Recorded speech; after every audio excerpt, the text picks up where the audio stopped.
بسم اللہ الرحمن الرحیم۔ السلام علیکم ورحمۃ اللہ وبرکاتہ۔ بسم اللہ الرحمن الرحیم۔ عزیز طلبہ، امید ہے آپ سب خیریت سے ہوں گے۔ آج کی اس ویڈیو کے اندر ہم معطل کے کچھ اور قواعد پڑھیں گے۔ ہمارا آج کا پہلا قاعدہ ہے قاعدۃ یدعا، یدعا قاعدہ۔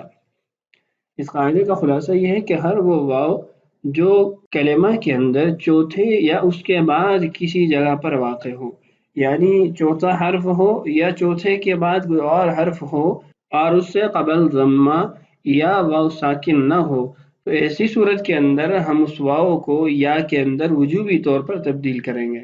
دو شرطیں ہیں۔ پہلی شرط یہ ہے کہ کلمہ کے چوتھے حرف میں یا اس کے بعد کسی اور حرف میں واقع ہو، اور دوسرا یہ کہ اس سے قبل واو ساکن یا ضمہ نہ ہو۔ مثال دیکھیے، مجہول کا صیغہ ہے یدعو، یدعو، یہاں پر واو کلمہ کے چوتھے حرف میں واقع ہے، یعنی یا دال عین واو، اور اس سے قبل ضمہ بھی نہیں ہے اور نہ ہی اس سے قبل واو ساکن ہے، تو ہم اس واو کو یا کے اندر تبدیل کریں گے تو صیغہ یدعو بن جائے گا۔ تو قاعدہ قال و باع کے تحت یہ الف کے اندر تبدیل ہو جائے گا۔ تو یہ اس قاعدے کا خلاصہ تھا۔ آئیے عبارت پڑھتے ہیں۔ کل واو اذا وقعت رابع کلمۃ فصاعدا، ہر وہ واو جو کلمہ کے چوتھے حرف میں یا اس کے بعد والے کسی حرف میں واقع ہو، اذا لم تكن بعد الضمۃ او واو ساکنۃ، اگر وہ ضمہ کے بعد یا واو ساکن کے بعد نہ ہو۔ دونوں شرطیں یہاں موجود ہیں، یعنی چوتھے حرف میں ہو یا اس کے بعد کسی حرف میں، اور دوسرا یہ کہ اس سے قبل ضمہ یا واو ساکن نہ ہو۔ تو پھر کیا ہوگا؟ ابدلت بیاء وجوباً، اس کو وجوبی طور پر یا کے ساتھ تبدیل کیا جائے گا۔ مثال دیکھیے، یدعا یدعیانی، اصل میں صیغہ ہے یدعو یدعوانی۔ آپ دیکھیں یہاں پر واو ہے، چوتھے حرف میں واقع ہے اور اس سے قبل ضمہ یا واو ساکن نہیں ہے، تو اس کو یا کے اندر تبدیل کیا گیا، یدعوانی۔ یہاں پر بھی واو موجود ہے، کلمہ کا چوتھا حرف ہے اور ما قبل ضمہ یا واو ساکن نہیں ہے، تو اس لیے یہاں پر قاعدہ جاری ہوا، واو کو یا کے اندر تبدیل کیا تو صیغہ یدعیانی بن گیا۔ اور آگے دیکھیے، اعلیت من اعلوت، اب یہاں پر آپ دیکھیں اعلوت، واو چوتھی جگہ واقع ہے، ما قبل فتحہ ہے، ضمہ یا واو ساکن نہیں ہے، تو یا کے اندر تبدیل کیا تو صیغہ اعلیت بن گیا۔ اسی طریقے سے استعلیت، اصل میں صیغہ ہے استعلوت۔ اب یہاں پر آپ دیکھیے، حمزہ، سین، تا، عین، لام، 5 حرف پہلے موجود ہیں، واو چھٹے حرف میں واقع ہوا ہے۔ اب واو سے قبل ضمہ بھی نہیں ہے اور نہ ہی واو ساکن ہے، تو ہم نے اس کو یا کے اندر تبدیل کیا تو صیغہ استعلیت بن گیا۔ آگے اس کے بعد صاحب کتاب نے ایک نوٹ لکھا ہے، ایک صیغے کے بارے میں بحث کی ہے۔ وہ بحث کیا ہے؟ آئیے پہلے عبارت پڑھتے ہیں، پھر اس کے بعد اس کو سمجھتے ہیں۔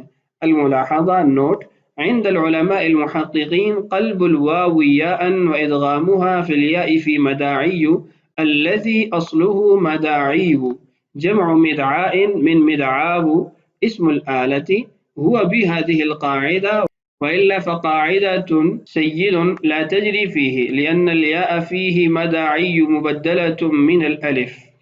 یعنی کہ محققین علماء کے نزدیک مداعیو کے اندر جو واو کو یا کے ساتھ تبدیل کیا گیا، پھر دو یا کا آپس میں ادغام کیا گیا، یہ اس قاعدے کے ساتھ ہے۔ اور مداعیو، یہ مداعیو سے بنا، جو کہ مدعاءن، اصل میں مدعاون ہے، اس میں اعلیٰ اس کی جمع ہے۔ قاعدہ سیدن کے تحت اس کو نہیں بنایا گیا، اس لیے کہ قاعدہ سیدن کے اندر ایک شرط یہ تھی کہ وہ الف سے تبدیل نہ ہو، تو یہاں پر تو مداعیو کے اندر جو یا ہے وہ الف سے تبدیل ہے۔ آئیے سمجھتے ہیں کہ مداعیو کے اندر یا کیسے الف سے تبدیل ہے۔ مداعیو کو مدعاون سے اس طرح بنایا گیا کہ پہلے دونوں حرفوں کو یعنی میم اور دال کو فتحہ دی گئی، پھر اس کے بعد تیسری جگہ پر الف علامت جمع اقصا لگا دیا گیا، اس کے بعد مفرد میں 3 حرف باقی تھے، یعنی عین، الف اور واو۔ مدعاون کے اندر دیکھیے، میم پہ فتحہ، دال پہ فتحہ، اس کے بعد الف علامت اقصا لگا دی گئی، اور اس کے بعد 3 حرف بچتے ہیں، عین، الف اور واو۔ اب ان 3 حرفوں کے اندر کیا عمل ہوا؟ تو جمع اقصا بنانے کے طریقے کے مطابق ان میں سے پہلے حرف کو یعنی عین کو کسرہ دیا تو الف ما قبل مکسور ہونے کی وجہ سے قاعدہ محاریبو کے تحت یا سے تبدیل ہو گیا. اب صیغہ مداعیہو بن گیا تو اس میں یا دیکھیے الف سے تبدیل کی گئی ہے.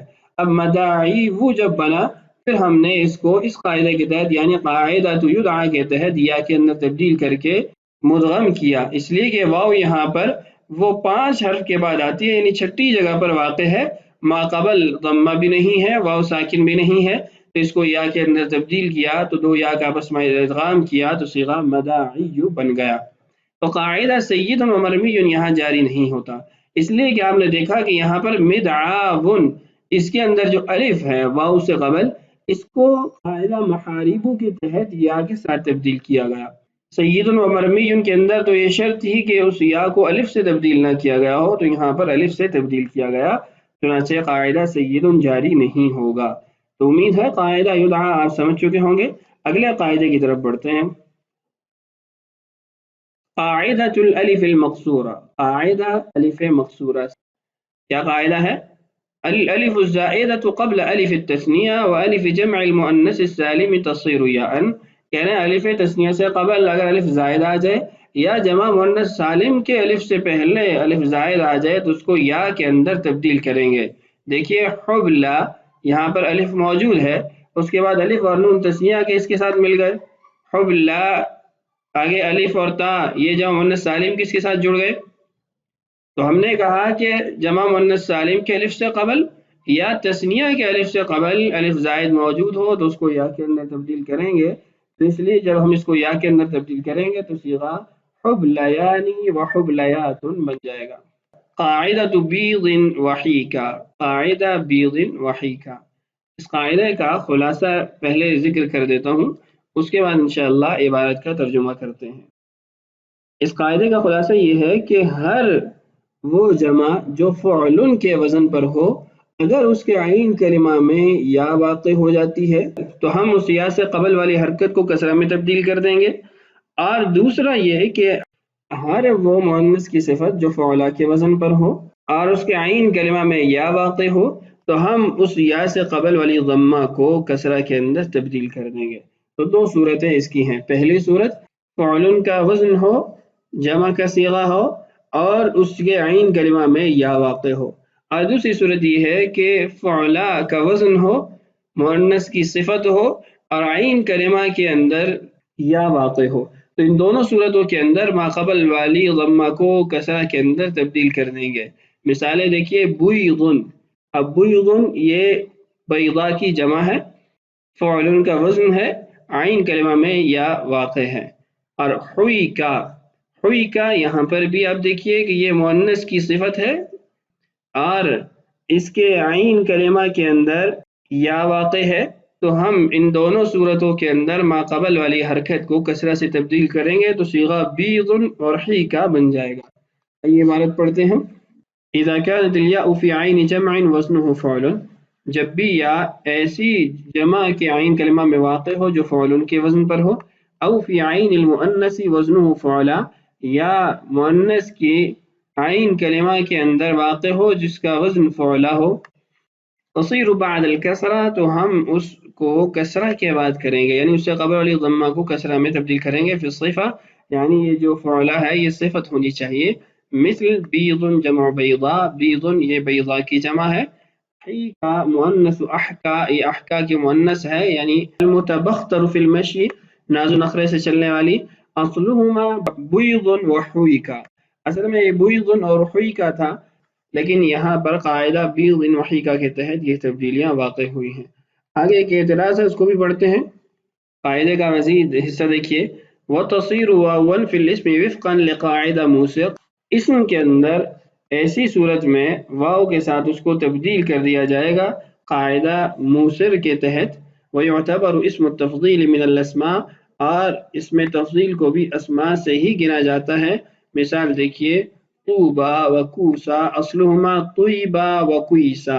اب یہاں پر فعلا کا وزن تو موجود ہے، طیبا بھی فعلا کا وزن ہے، کویسا بھی فعلا کا وزن ہے، اور عین کلمہ میں یا بھی واقع ہے، لیکن ہم نے اس سے قبل والی حرکت کو کسرہ نہیں دی بلکہ یا کو ہی واو کے ساتھ تبدیل کیا، اس لیے کہ یہ اسم کے اندر واقع ہوا ہے۔